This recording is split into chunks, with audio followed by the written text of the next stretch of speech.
For these reasons and others, I support a community farm on the Busa land. In contrast, a community farm is for everyone. I wanted to add my support for community farm. I believe that a community farm benefits everyone, not just children.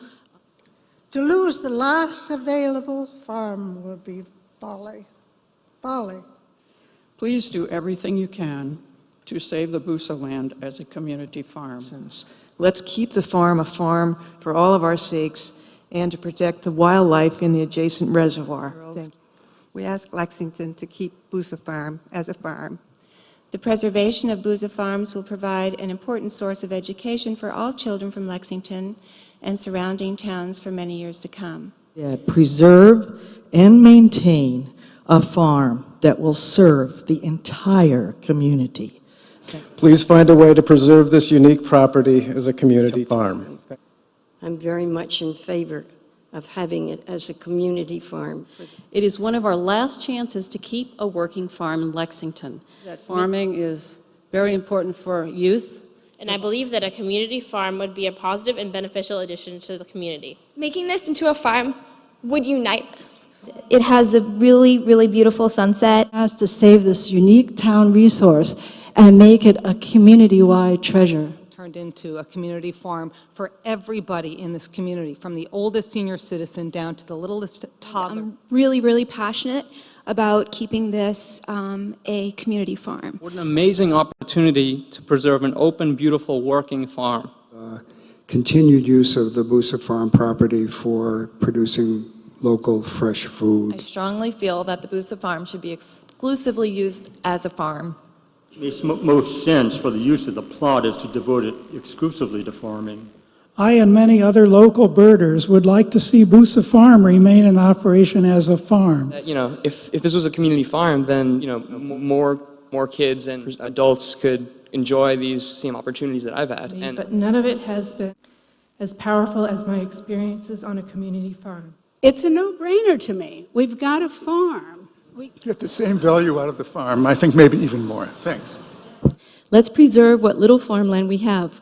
Once it's gone forever. There's a wonderful working farm here. Let's keep it. Thank you. I say that leaving this as a farm is the highest and best use for this topsoil. Because I believe that a farm is the highest and best use of this particular piece of land. We need to keep farming as a way of life in our town for our children. As a mother, my priority is my children, and I would like to see Busa Farm preserved for farming for their sake. Lexington, before it was Lexington, it was called Cambridge Farms, and that's on the seal of the town of Lexington. Cambridge. The Busa land connects us to a fundamental aspect of our heritage. A community farm is a commitment to the future. It connects us to the source of our food. A working community farm on the Busa property would be a unique resource to the town of Lexington, a great act of community preservation, a celebration of Lexington's best qualities. I'm in favor of preserving Busa Farm as a working community farm. Citizens for Lexington Conservation, I would like to speak in favor of keeping the Busa Farm property as a working community farm. Be a community farm in Lexington. I'm a senior at Lexington High School. I play varsity lacrosse, and I'm here to argue for the preservation of Busa Farm land as a community farm. Creates other types of recreation that is not competition. It is most abundantly clear that a community farm would present the greatest incremental benefit to the most people in Lexington. Let us create something that will provide education and experiences that do not exist anywhere else in this town. Why not Lexington? Why can't we do that? Why can't we have a community farm? Could teach our children to enjoy and appreciate healthy food and be awed in the magic of growing food from a tiny seed. So I thank the seed and the plant and the sun, thank the farmers and everyone.